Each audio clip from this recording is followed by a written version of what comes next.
नमस्कार। रेडियो माल्यवंत गोष्ठी बेतार केन्द्र को आपण मान स्वागत। आपण माने सुनी परचंती एफएम 89.6 मेगाहर्ट्ज गे। यहाँ पुनर्बार आपण देखि परिबे हमर यूट्यूब चैनल रेडियो माल्यवंत माध्यम।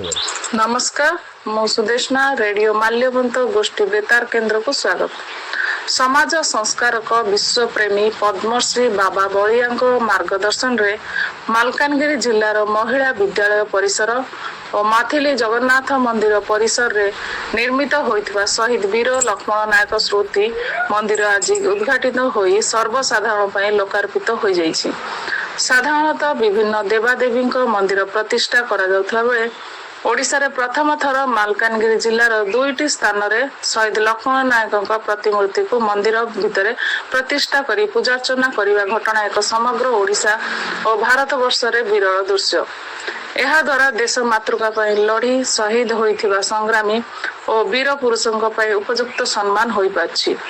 मालकानगिरी महिला उच्च माध्यमिक विद्यालय और माथिली स्थित जगन्नाथ मंदिर परिसर रे ओडिशार विख्यात समाज संस्कारक विश्वप्रेमी पद्मश्री बलिया बाबा मार्गदर्शन रे मालकानगिरी जिल्लार अतिरिक्त जिलापाल साधारण सोमनाथ प्रधान कर कमल रे मालकानगिरी माटीर अमर संतान शहीद वीर लक्ष्मण नायक स्मृति मंदिर उद्घाटित हो जाइछि।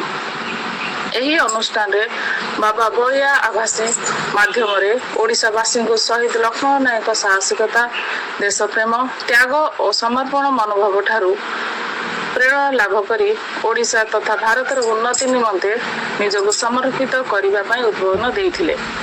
से आहुरी कहिथिले जे देश मातृका पय प्राण बलि देउथिबा एही परी अमर संतान मानक पय मंदिर तोड़ी नियमित पूजार्चना करबा सहित देश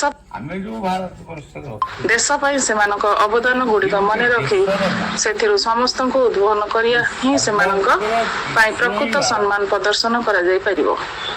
अतिरिक्त जिलापाल सोमनाथ प्रधान शहीद लक्ष्मण नायक संग्रामी जीवनी और कर्मकांड उपरे आलोकपात करथिले और मालकानगिरी परी दुर्गम अंचल एमिति जणे महापुरुष जन्म ग्रहण करिथिबा कोनसी आश्चर्य घटना ठारू कम नहे बोली मत व्यक्त देथिले।